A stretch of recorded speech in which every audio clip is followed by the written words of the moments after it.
নমস্কার দর্শক বন্ধুরা, আমার ইউটিউব চ্যানেলে আপনাদের সকলকে আমি স্বাগত জানাই। আশা করি আপনারা প্রত্যেকে ভালো আছেন, সুস্থ আছেন, আনন্দে আছেন। একজন ব্যক্তির জীবনে কোন দিক থেকে শত্রু আসতে পারে বা কারা সেই ব্যক্তির সাথে শত্রুতা করতে পারে, তাই নিয়ে ইতিমধ্যে একটি ভিডিও আমি কিন্তু আপলোড করেছি। জ্যোতিষশাস্ত্র মতে একজনের জন্মছক দেখলে বোঝা যায় যে সেই ব্যক্তির শত্রুতা কোন দিক থেকে হতে পারে। তবে আজকের দিনে দাঁড়িয়ে মানুষের শত্রু এমনিই কিন্তু তৈরি হয়ে যায়। একজন মানুষ যত বেশি সফলতা অর্জন করবেন, যত বেশি সমাজে তিনি ওপরের দিকে উঠবেন, যত বেশি তার বিত্ত, অর্থ, সম্পত্তি এইগুলো তিনি সঞ্চয় করবেন, তত কিন্তু তার পিছনে শত্রুতা করবার লোকের অভাব থাকবে না। হয়তো মুখে তারা নানান রকম কথা বলবেন, সামনে হয়তো দেখাবেন যে তাদের সাথে খুবই সৌহার্দ্যতার সম্পর্ক, কিন্তু পিছনে পিছনে তারা কিন্তু একটু প্রতিহিংসা পরায়ণ হতে পারেন, পরশ্রী কাতরতায় ভুগতে পারেন এবং তার থেকে শত্রুতাও কিন্তু তারা করতে পারেন। তাই আজকের দিনে দাঁড়িয়ে একজন ব্যক্তির শত্রু হবে কি হবে না তা জানবার জন্য জন্মছক দেখবার খুব একটা প্রয়োজন পড়ে না। এমনি আজকালকার দিনে শত্রুতা তৈরি হয়, সেটা তার জন্মছক বলুক চাই না বলুক। তবে যেটা সবথেকে গুরুত্বপূর্ণ ব্যাপার তা হলো, শত্রু যদি আমাদের জীবনে থেকেই থাকে, তাদেরকে দমন করবার উপায় কি, এই নিয়েই আজকে আমার এই ভিডিওর আলোচ্য বিষয়। আসুন আমরা সেই পন্থাগুলো জেনে নিই।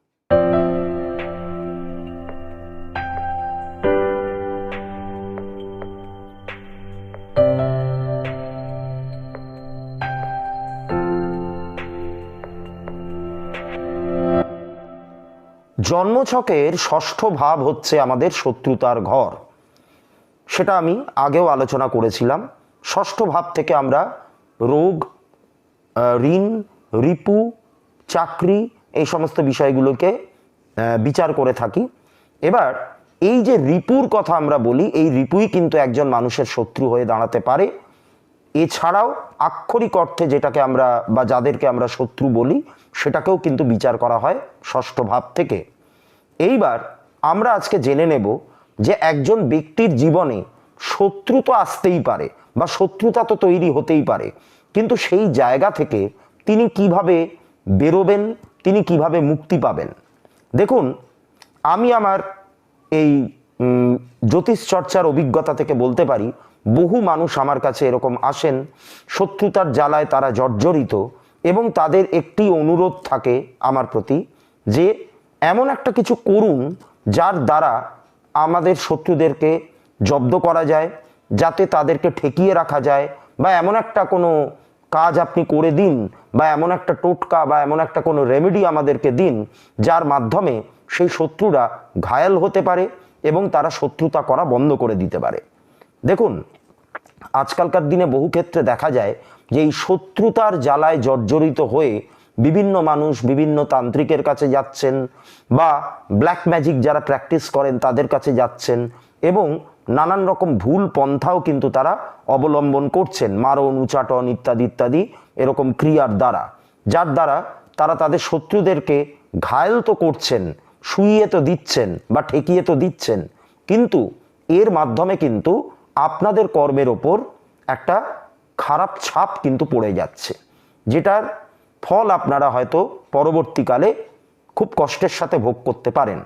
তাই আমি এই সমস্ত কিছুর একদমই কি বলবো, মানে এগুলোকে সাপোর্ট করি না বা এগুলোকে আমি একেবারেই ফেভার করি না। আমি সবসময় বিশ্বাস করি যে আপনারা আপনাদের কর্মের দ্বারা বা আপনাদের পরিশ্রমের দ্বারাই আপনাদের শত্রুদের আপনারা নিজেরাই কিন্তু জব্দ করতে পারবেন, বা জব্দ কথাটা বললে এখানে ভুল বলা হবে, আপনারা তাদের এই শত্রুতার ব্যাপারটাকে আপনারা কিন্তু ঠেকিয়ে দিতে পারবেন। কিন্তু এটা কিভাবে সম্ভব সেটাই আমি এবার আলোচনা করব।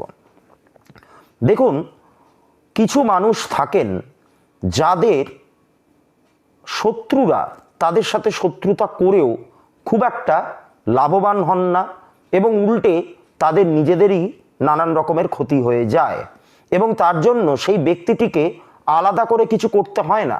জন্ম ছকে এমন কতগুলো কানেকশন থাকে যেগুলো থাকলে পরে একজন ব্যক্তির শত্রু এমনিতেই জব্দ হয়ে যান। সেই কানেকশনগুলো কীরকম আসুন সেটা এবার আমরা জেনে নিই। ষষ্ঠ ভাব হচ্ছে শত্রুতার ঘর বা শত্রুতার ভাব। এই ভাবটিতে যখন কোনো ক্রূর গ্রহ অবস্থান করে জন্মছকে, ক্রূর গ্রহ বলতে আমি কাদের কথা বলছি? মূলত 4টি গ্রহের এখানে ভূমিকা থাকে, শনি, মঙ্গল, রাহু এবং কেতু। তো এই 4টি গ্রহ যদি এই ষষ্ঠ ভাবে অবস্থান করে তাহলে একজন ব্যক্তির ক্ষেত্রে বহু মানুষ তার শত্রুতা করার চেষ্টা করেও খুব একটা সুবিধা করে উঠতে পারেন না, বা সাময়িকভাবে শত্রুতা করলেও পরবর্তীকালে তাদের নিজেদের সাথেই কিন্তু মারাত্মক বড় রকমের ক্ষতি হয়ে যায়।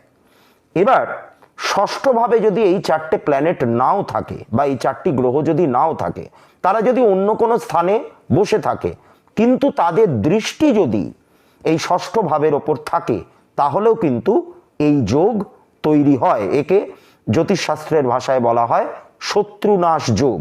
অর্থাৎ আমরা যদি প্রথমে মঙ্গলের কথা ধরি, মঙ্গলের 3 রকমের দৃষ্টি হয় বা 3টে দৃষ্টি হয়। কোন কোন ঘরে মঙ্গলের দৃষ্টি থাকে? চতুর্থ ভাবে মঙ্গলের দৃষ্টি থাকে, সপ্তম ভাবে থাকে এবং অষ্টম ভাবে থাকে। তাহলে মঙ্গলের চতুর্থ, সপ্তম এবং অষ্টম দৃষ্টি কোনোভাবে যদি একজন ব্যক্তির জন্মছকের ষষ্ঠ ভাবের ওপর পড়ে তাহলে সেই ব্যক্তির ক্ষেত্রে তিনি কিন্তু শত্রুতার হাত থেকে মুক্তি পাবেন। শত্রুরা শত চেষ্টা করেও তার কোনো ক্ষতি করতে পারবে না। এবার আমি আসি শনির প্রসঙ্গে। শনির কটি দৃষ্টি থাকে? শনিরও 3টে দৃষ্টি থাকে। তৃতীয় ভাবে শনির দৃষ্টি থাকে, সপ্তম ভাবে থাকে এবং দশম ভাবে থাকে। এবার শনির এই যে তৃতীয়, সপ্তম এবং দশম ভাবের দৃষ্টি কোনোভাবে যদি কারোর জন্ম ছকের এই 6th হাউস বা ষষ্ঠ ভাবের ওপর এসে পড়ে তাহলেও কিন্তু সেই ব্যক্তি শত্রুর হাত থেকে মুক্তি পাবেন বা রক্ষা পাবেন প্রতিনিয়ত। যদি রাহু থাকে, রাহুর যদি দৃষ্টি থাকে, রাহুর অনেকগুলো দৃষ্টি। রাহুর কোন কোন ভাবে দৃষ্টি থাকতে পারে? পঞ্চম ভাবে থাকতে পারে, সপ্তম ভাবে থাকতে পারে, নবম ভাবে থাকতে পারে, দ্বাদশ ভাবে থাকতে পারে এবং কোনো কোনো ক্ষেত্রে দ্বিতীয় ভাবেও থাকতে পারে, যদিও দ্বিতীয় ভাবের রাহুর দৃষ্টি নিয়ে নানান রকম মতান্তর রয়েছে। তা এই যে রাহুর দৃষ্টিগুলি, এগুলোও যদি ষষ্ঠ ভাবের ওপর এসে পড়ে তাহলেও কিন্তু সেই ব্যক্তি শত্রুর হাত থেকে রক্ষা পাবেন, নিজে থেকেই পাবেন, তাকে আলাদা করে কিছু আর করতে হবে না। এবার আমরা জেনে নেব শত্রু দমন বা শত্রু নাশ। এবার এই প্রসঙ্গে আমি একটা কথা বলি, এই যে শত্রু নাশ মানে শত্রুকে নাশ করা নয়, অর্থাৎ শত্রুতা যেই ব্যক্তি করছেন তাকে নাশ করা নয়। আমি বলতে চাইছি শত্রু নাশ মানে শত্রুতার নাশ, অর্থাৎ তিনি যে শত্রুতাটা করছেন তার সেই মন মানসিকতাটাকে নষ্ট করে দেওয়া, তার শত্রুতাকে নষ্ট করে দেওয়া, সেই ব্যক্তি বিশেষকে নষ্ট করে দেওয়া নয়। আমি এর পক্ষপাতী নই। এইবার যদি এখানে মঙ্গলের ভূমিকা থাকে, মঙ্গলের ভূমিকা থাকলে কি হতে পারে? ধরুন আপনার সঙ্গে কেউ শত্রুতা করছে কিন্তু আপনার ষষ্ঠ ভাবে মঙ্গল বসে আছে বা সেই ষষ্ঠ ভাবের ওপর মঙ্গলের একটি দৃষ্টি রয়েছে, তাহলে যেই ব্যক্তি আপনার সাথে শত্রুতা করছেন তিনি কিন্তু বড়সড় রকমের একটা দুর্ঘটনার শিকার হতে পারেন অথবা তার রক্তপাত ঘটতে পারে কোনো ঘটনার মাধ্যমে। যদি শনির ভূমিকা থাকে, অর্থাৎ আপনার ষষ্ঠ ভাবে যদি শনি অবস্থান করে অথবা শনির দৃষ্টি যদি আপনার ষষ্ঠ ভাবের ওপর থাকে তাহলে আপনার শত্রু কিভাবে জব্দ হতে পারেন বা কিভাবে তিনি শাস্তি পেতে পারেন? সময় অর্থাৎ কাল তাকে কিন্তু শাস্তি দেবে এবং পরবর্তীকালে এই যে শত্রুতা তিনি যে করলেন আপনাদের সাথে বা আপনার সাথে, তিনি কিন্তু তার একটা কর্মফল ভোগ করবেন এবং সেটা খুব মারাত্মকভাবে তাকে ভোগ করতে হবে, অনেক কষ্টের মধ্যে দিয়ে ভোগ করতে হবে।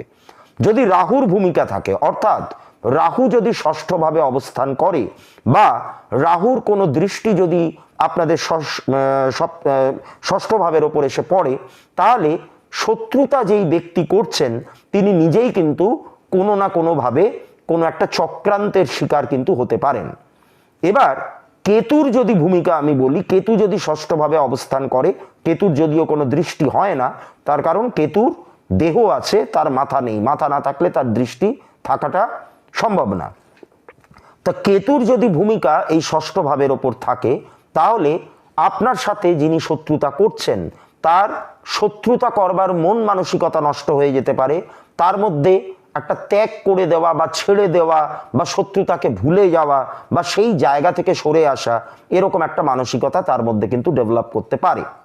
তো এই ছিল হচ্ছে 4টি গ্রহের ভূমিকা যারা ষষ্ঠভাবে অবস্থান করলে পরে বা জন্মছকের এমন জায়গায় তারা অবস্থান করছে যে তাদের দৃষ্টি ষষ্ঠ ভাবের ওপর এসে পড়েছে, তাহলে কিন্তু একজন ব্যক্তির ক্ষেত্রে এই ঘটনাগুলো ঘটতে পারে। অর্থাৎ তাকে আলাদা করে কোনো রকম এফোর্ট দিতে হবে না, তাদের শত্রুরা এমনিতেই শত্রুতা করতে গিয়ে তার ফল হাতে নাতে পেয়ে যাবেন। কিন্তু ধরুন এইভাবে ষষ্ঠভাবে এই 4টে গ্রহ নেই এবং তারা এমনভাবে প্লেসমেন্টে রয়েছে আপনার জন্মছকে যে তাদের দৃষ্টিও আপনার এই ষষ্ঠ ভাবের ওপর পড়ছে না, তাহলে কি হবে? তাহলে কি সেই ব্যক্তিকে রক্ষা করবার মতো কোনো গ্রহই নেই যে তাকে শত্রুতা থেকে রক্ষা করতে পারবে? না, ব্যাপারটা তেমন নয়।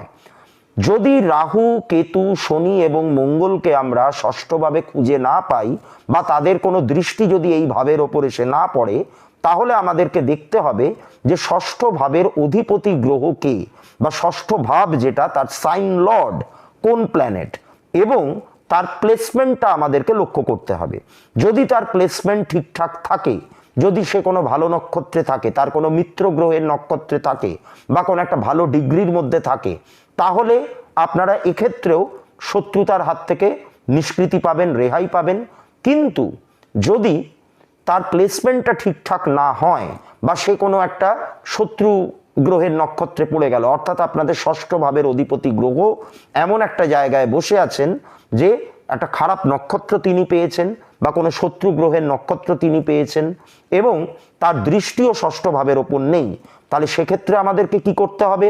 দেখুন, আমি ভিডিওর থাম্বনেলেই আপনাদের বলেছি যে আপনারা নিজেরাই আপনাদের শত্রুদের দমন করতে পারবেন বা শত্রুতাকে নাশ করতে পারবেন, শত্রুকে জব্দ করতে পারবেন, এই কথাটা আমি লিখেছি। তো এবার আপনারা কি ভাবছেন যে আমি আপনাদেরকে এমন একটা কিছু পন্থা বলে দেব বা এমন একটা কিছু রাস্তা বলে দেব যার মাধ্যমে আপনারা আপনাদের শত্রুদের ক্ষতি করতে পারবেন? কখনোই না।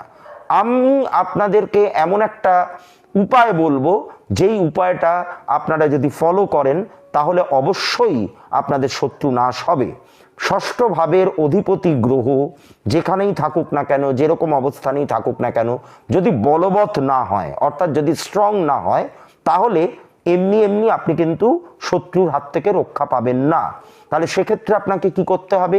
এই যে ষষ্ঠ ভাবের যে গ্রহ, যে প্ল্যানেটটি রয়েছে, তার মন্ত্র আপনাকে জপ করতে হবে এবং সেই গ্রহ অনুযায়ী যে সমস্ত দ্রব্য, যে সমস্ত সামগ্রী, সেগুলো আপনাদের কোনো দরিদ্র ব্যক্তিকে যাদের দরকার আছে তাদেরকে দান করতে হবে। ধরা যাক আপনাদের ষষ্ঠ ভাবের অধিপতি হচ্ছেন ধরুন শুক্র।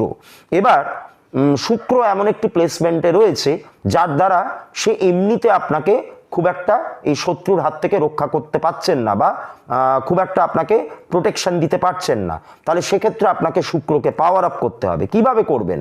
একটা হিরে পড়বেন না, ওইভাবে কিছু হয় না।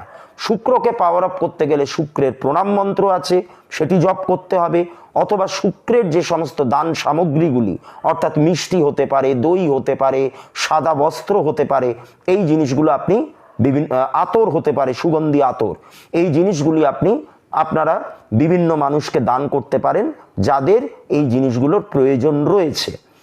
তা এই ছিল হচ্ছে, আমি একটা এক্সাম্পল দিলাম শুক্রকে নিয়ে, সেটা যে কোনো গ্রহের ক্ষেত্রেই হতে পারে। তা এই ছিল হচ্ছে আমার আজকের ভিডিওর বিষয়বস্তু। আশা করি আপনারা বুঝেছেন যে কিভাবে আপনারা নিজেরাই নিজেদের শত্রুদের দমন করতে পারেন বা শত্রুতাকে নাশ করতে পারেন। আশা করি এই ভিডিও আপনাদের ভালো লেগেছে। যদি ভালো লেগে থাকে অবশ্যই এটিকে লাইক করুন, আমার চ্যানেলটিকে সাবস্ক্রাইব করুন, বেল আইকনটিকে প্রেস করুন যাতে আমি ভিডিও আপলোড করলেই সেই নোটিফিকেশান আপনাদের কাছে পৌঁছে যায়। এভাবেই আমাকে অনুপ্রেরণা জুগিয়ে যান। একেবারেই নতুন চ্যানেল, আপনাদের সহযোগিতা ছাড়া এখানে কিন্তু আমার পক্ষে এক পাও এগোনো সম্ভব নয়। সকলে ভালো থাকুন, সুস্থ থাকুন। আবারও ফিরব আরও একটি নতুন টপিক নিয়ে, নতুন কোনো বিষয় নিয়ে। আপনারা প্রত্যেকে ভালো থাকবেন। নমস্কার।